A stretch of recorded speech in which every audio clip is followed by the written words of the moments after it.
As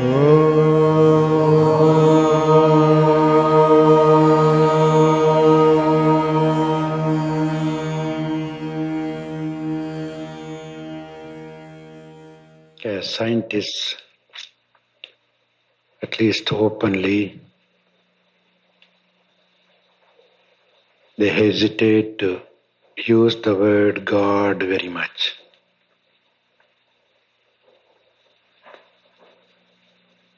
In private life, it's okay.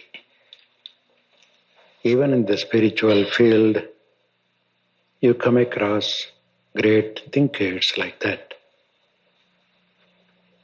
Take for example, the well-known exponent of Advaitha philosophy, Acharya Shankara. He is known as Shankaracharya.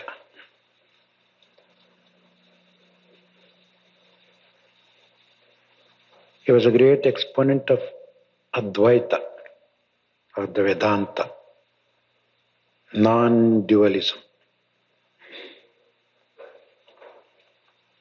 One alone is real.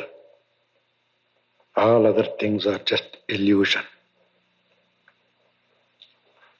Brahma Satyam, Jagat Mithya, Jivo Brahmaiva na Aparaha. This could be the essence of all the Upanishads, the sacred works, according to the Hindu philosophy. It means that Brahman alone is the truth, is real. Brahman is the absolute,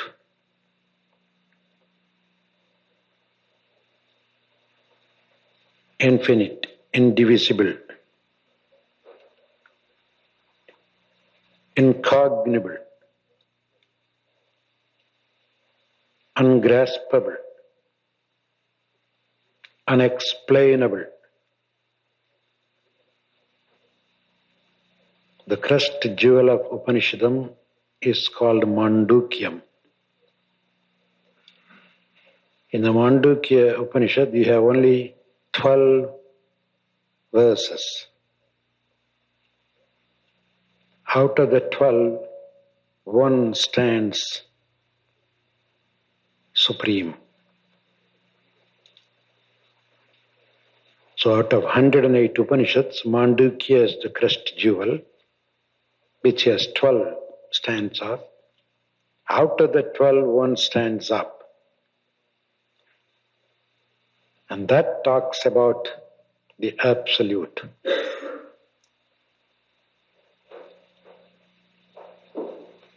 It tries to define what the absolute is.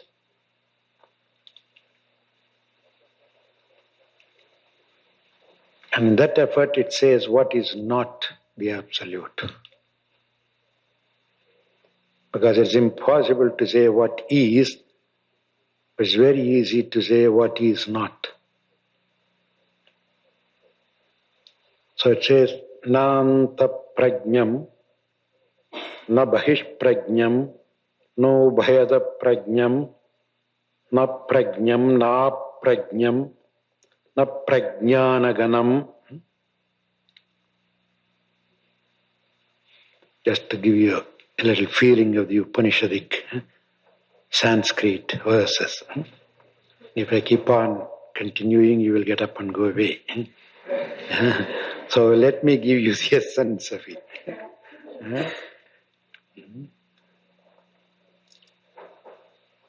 It says, Nanta prajnam, not the inner consciousness, na bahit prajnam, not the outer consciousness, or neither of this, not even the sum total of consciousness, prajnanaganam, not the unconscious one, See, neither unconscious nor subconscious nor superconscious, not conscious itself.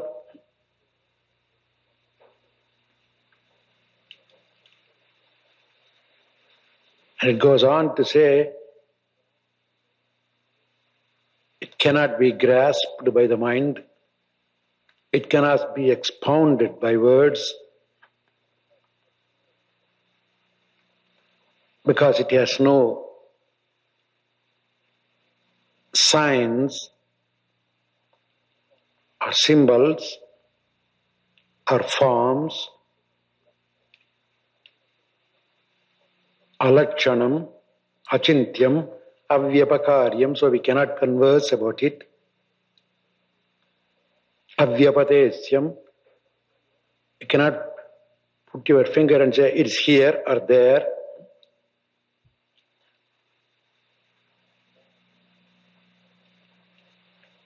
That is the absolute. Got it?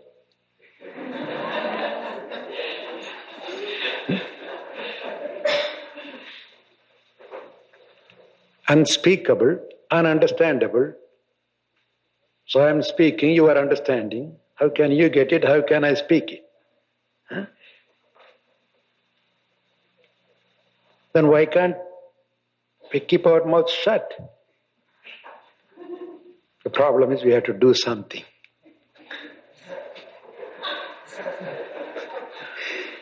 If we don't do this, we will be doing something else, which will be worse than this. It's true. If you are not here today for this retreat, who knows where you would be? You may all have your temperature raised up. Saturday night fever.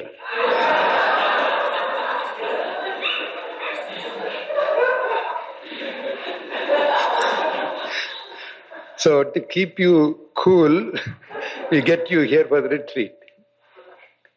Don't think that we are going to give you something by the retreat. Just to keep you away from trouble, that's all.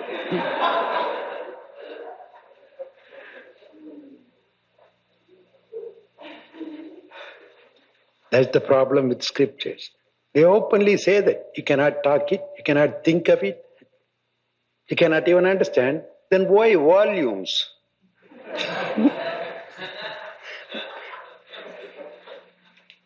See this contradiction?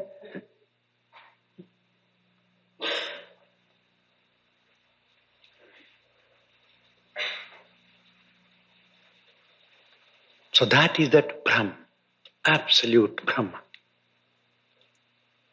That alone is real. Jagat Mithya. What you call the Jagat, the universe, is an illusion.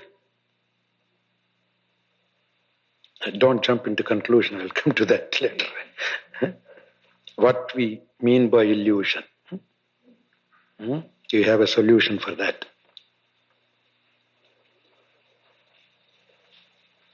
So the universe is an illusion.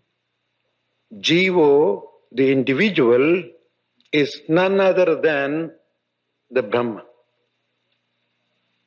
Jivo Brahmaiva na aparaha. So you are not other than that. That alone is real. All this is illusion. I'm just using different terms.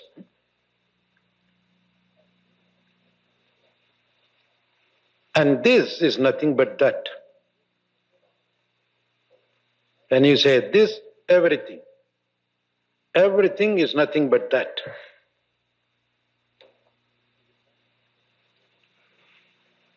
In the scientist's version,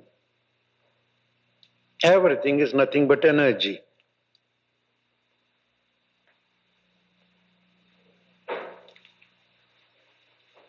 In a spiritual term, everything is nothing but divine.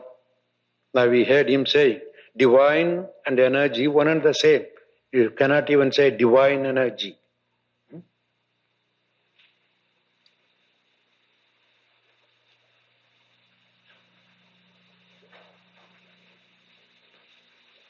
They called it divine, we call it energy. And everything is nothing but divine.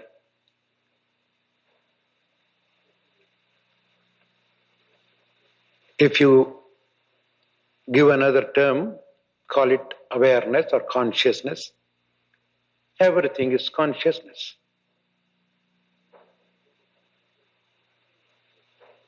They say the scientists are still not yet proved where the life comes from. Where should it come from and where should it go? Is my question. And where is the place where there is no life? That is where they still have to understand that. Everything is already life. It doesn't need to come from somewhere and to go to somewhere. So they don't need to create life and they cannot destroy life.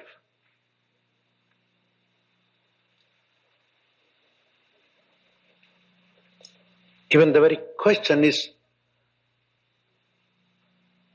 not correct. To create life, you cannot. When you cannot destroy, you cannot create. Na sato vidyato bhavo, na bhavo vidyate satah. Long before Bhagavad Gita has said that. Na asato vidyato bhavo. Asat means dead matter or unreal, was never.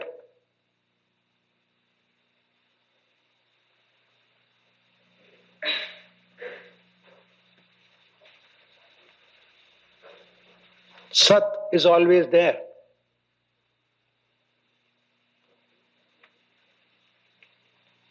The same idea presented in a little different way. What is, is. Always. And that's what you call eternal.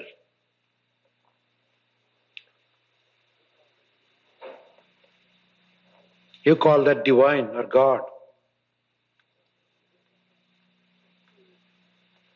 Is there not a simple proverb? Nothing is lost when a candle burns. Have you heard of that?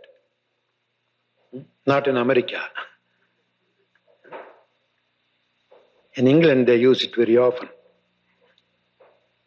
Nothing is lost. The chemist should approve it. When a candle burns.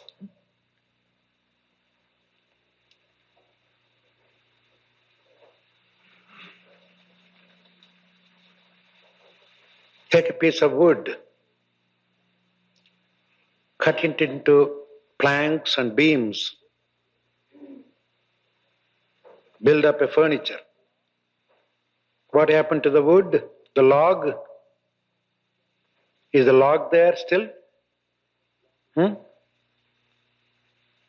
Log is lost. So what is here now? Furniture. Plus some chips that are not used. So log is dead, furniture is created. Now, set fire to the furniture is gone. But what is there now? Ash.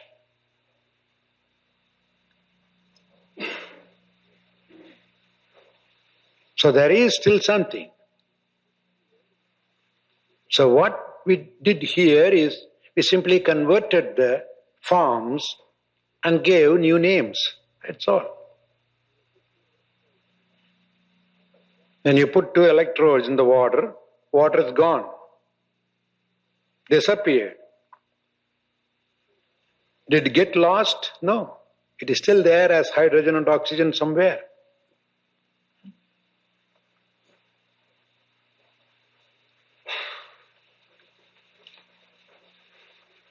So we can change the forms, and even if you do not, it gets changed continuously. No form stays permanently. Every minute there is change. And that's why you call a used object an old one,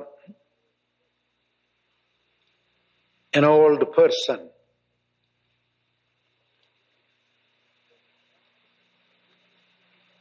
So this form, you can never keep it the same condition. Even if you say, oh, I bought it and I kept it there, I never touched it, it's as brand new. No. Lot of destruction, lot of changes have gone through.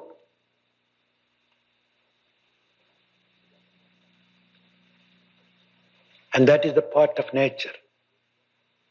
The nature constantly changes. That is the nature of the nature.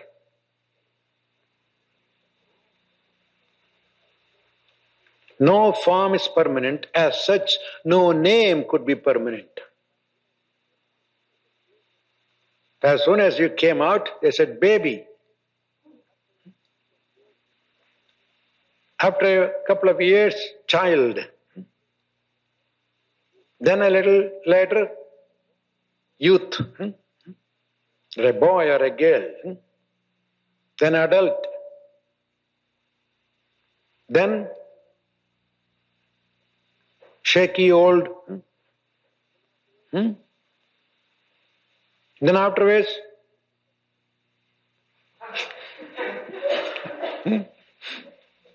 put it in the box.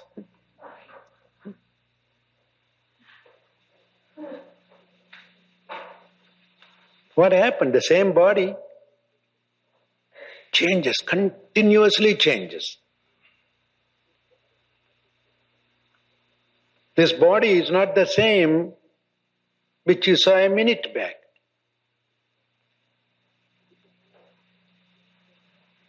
We become old minute by minute, second by second, fraction of a second.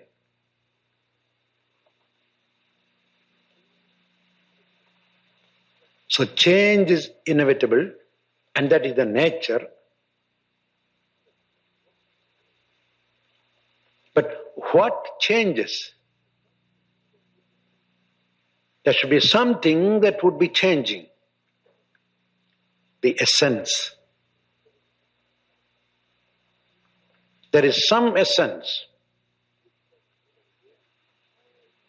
which has given room to all these names and forms and keeps on changing. Like the ocean.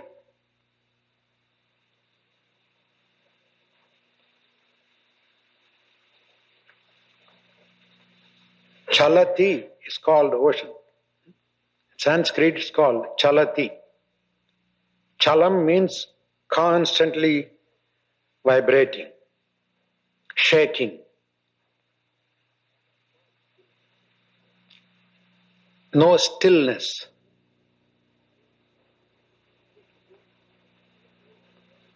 And if you go and stand in front of the ocean, what do you see there? You see a lot of waves, big and small, spray, foam, bubble, sometimes even clouds rising up.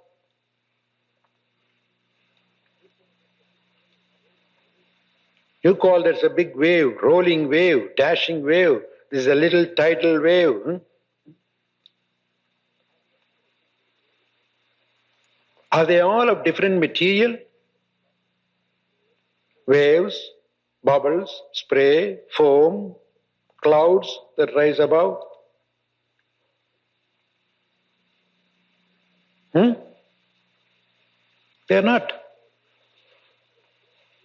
Ultimately or essentially, what are they? Just water.